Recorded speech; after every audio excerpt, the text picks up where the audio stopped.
over the last several years, it just feels like we've been living in so much chaos.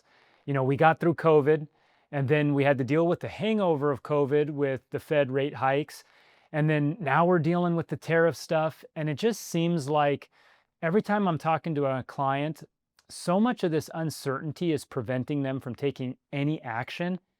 And so I was curious, like, I wanted to know, what did the real estate market look like with, going back in history and looking at past major economic events. So I wanted to read these to you because I thought it was pretty interesting. So check this out, guys.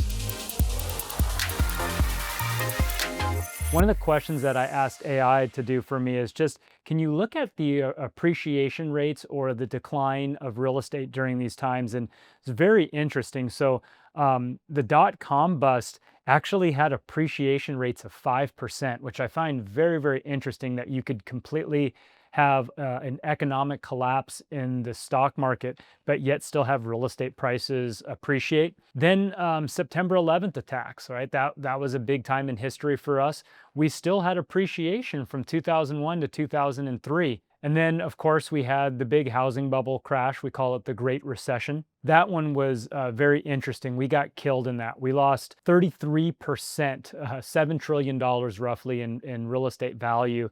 And that took us about 10 years before we peaked again. So you were looking from 2006 to 2016 before we fully rebounded. And then finally, COVID. Now, this is very interesting.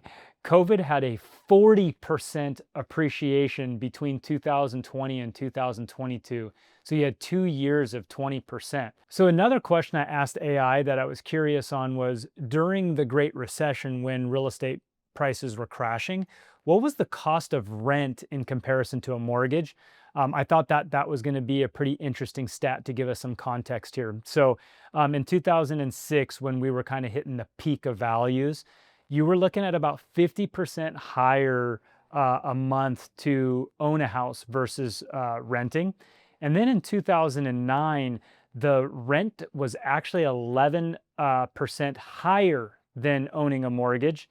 And in 2012, it was 69% higher to rent than owning.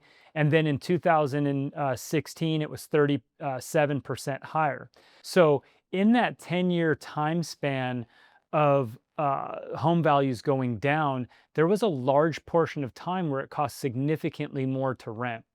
And so this is kind of what drew me to an important conclusion. With all this economic uncertainty, as long as you have a long view lens when you purchase real estate, which has always been my advice, right? Real estate's not a fast moving vehicle. It needs to be something that you're thinking about over a long-term period of time.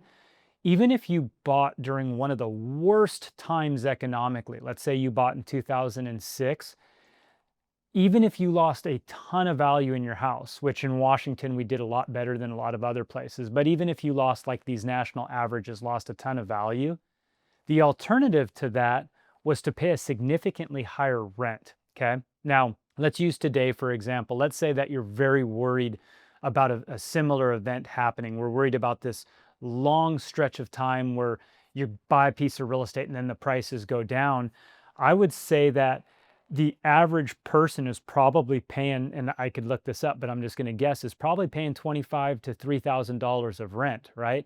And if you paid $3,000 of rent and you stayed out of the market for 10 years, that's $360,000, guys.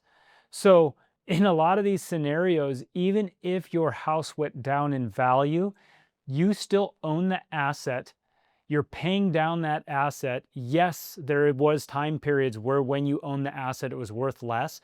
But if you were patient, that asset rebounded and you pretty much had a third of it paid off, right? Because you went 10 years on a 30-year fixed versus throwing hundreds of thousands of dollars away on rent.